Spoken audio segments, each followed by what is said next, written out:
Before we start today's video, I'd like to thank Pencil Cookie for sending me this picture. It would have been a video, but apparently she ballsed up the bacon many times. Not going to judge, just grateful you even did it. Link to her Twitter down below, and I do have a Sammich Wench video for tomorrow. Look forward to that.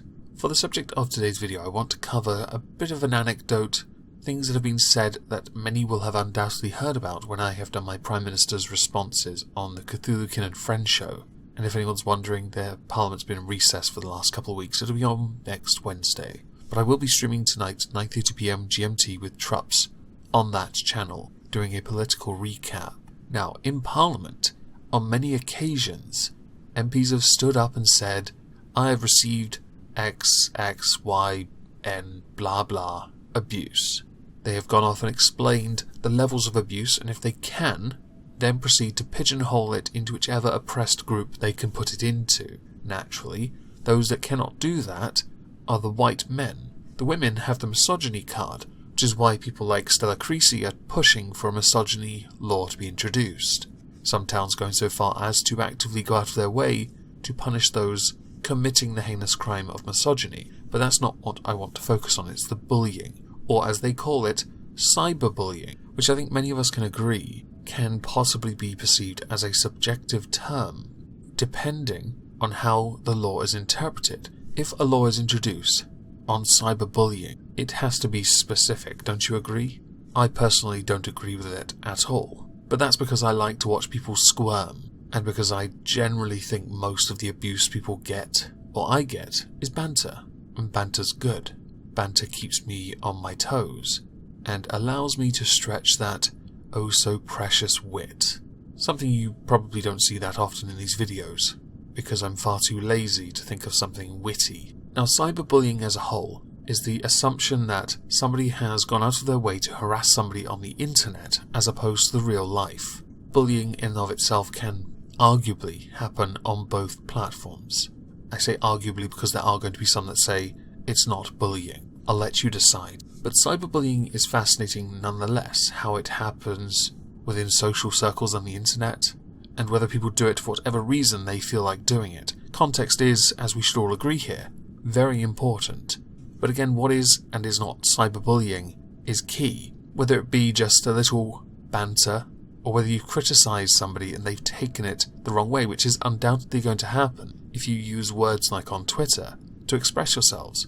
Which is why, if you'd noticed, so many people in the political wing of Twitter always argue over semantics because of a choice of word. Nuance is so important.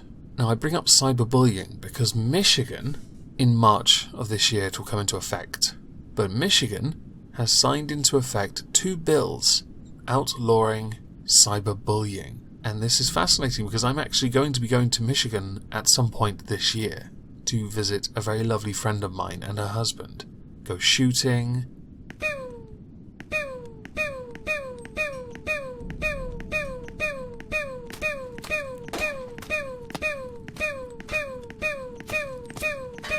try some American things. I should really start some kind of Streamlabs goal for that, so I can try guns. Sod's law, I pull the trigger and end up smashing my face in with the gun itself. Recoil exists, right?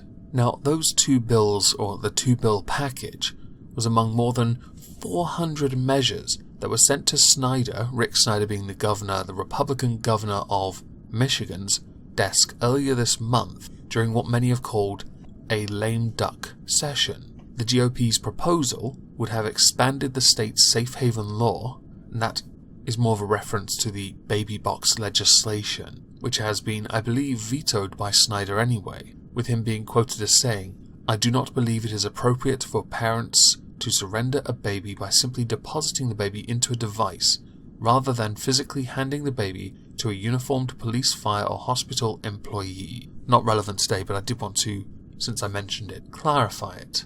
Now, under the new law, it would be considered a misdemeanor crime, with up to 93 days in jail and a fine of up to $500. However, if there is a pattern or repeat harassment, it would be a felony, punishable with up to 5 years and a $5,000 fine. Any cyberbullying that caused a victim's death would be punishable by up to 10 years in prison and a $10,000 fine. Notice how it goes up. I can understand the laying the blame on somebody who has bullied someone into committing suicide. There is a tricky and murky area there. Not going to get involved in it. I want you to make that decision. Perhaps that's because I'm just one of those horrible fence riders, and not because I've yet to see evidence that this could actually work without people prying into people's personal lives a bit too much.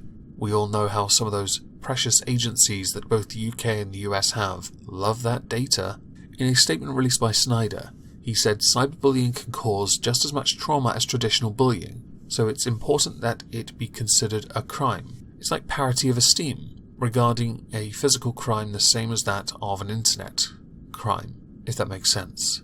Parity of esteem, by the way, is a term used for levelling the playing field with physical ailments with that of mental ailments, because mental health has always been beneath physical, but as we all know, mental health is incredibly important, and I'm sure many of you, my audience, have problems mentally and or physically. It is right that if you're in the UK especially, because we have parity of esteem, I don't know if that's the case with the US, but in the UK, it's good to know that there are some facilities, just not but that's a different issue for another time. With this bill, we are sending a message that bullying of any kind is not tolerated in Michigan. As many of you know from the midterms, this would have been the last thing that he had a chance to do, because he has ceded power to Gretchen Whitmer, which left him a very narrow window to weigh in on several controversial pieces of legislation, some of which he vetoed on the grounds that it was overreach and unconstitutional. But I do want to now move on to talk about cyberbullying in the US and the UK from a legal perspective. So for the UK, there is no legal definition yet of cyberbullying in UK law, but there are a number of existing laws that can be applied to cases of cyberbullying and online harassment. You have the Protection from Harassment Act of 1997, Criminal Justice and Public Order Act of 1994, Malicious Communications Act, which was amended of course to include the Internet, of 1988, Communications Act of 2003. In Scotland you have Breach of the Peace, cough cough, dankula, and you have the Defamation Act of 2013, which came into effect in 2014. In the US though, as far as state law goes, nearly all states have amended and passed state laws and legislation to address cyberbullying and harassment by electronic communications. But, and this is key, some of those laws rely on demonstrating ongoing harassment, and some have been introduced specifically to target online abuse. And to be clear, there is no federal law existing to specifically target cyberbullying, and I can imagine that would be, many would argue, to be unconstitutional to have so much power from the legislative wing, is it legislative wing, to be able to observe so much of the individual citizen. But I could be wrong on that. I'm not American. You noticed, other countries themselves do have laws. Canada does kind of, but it's not really a direct law, but they have lots of laws that can be included to attack someone that is doing the whole cyberbullying. You have criminal harassment, mischief in relation to data. Australia has stalking, harassment, unauthorized access, defamation. Rather interestingly, Ireland has developed new laws to combat cybercrime, where cyberbullying is punishable under the intentional victim shaming. This law includes the sharing or distributing of sexually explicit or intimate images, revenge porn, of another person without their permission to do so, and posting images or videos known as upskirting or downblousing. Downblousing? I've heard of upskirting because it got mentioned in Parliament a few times, but not downblousing. Considering how religious Ireland is that a thing? I mean, most of the women are quite conservative, and all the boys are called Mohammed. I'm joking, I know, it's not the most popular yet. Anyway, I would very much like to know what you all think about this cyberbullying law being introduced. As I've stated, it has been introduced in most states anyway, but I'd like to know what you think from the position of, should the government or the state, both really, be given so much power when it comes to interactions online, and how specific should that law be? Because I believe it should be incredibly specific, and I think context is key. If it's specific, and then we treat each individual case as individual and not as a group thing, unless it involves a group of people. You know what I mean? then there's a chance a law like that could work if the purpose is to tackle bullying. But then what is and is not bullying gets pretty grey. Anyway, I hope everyone has a lovely Thursday, 3rd of January, and thank you all for listening.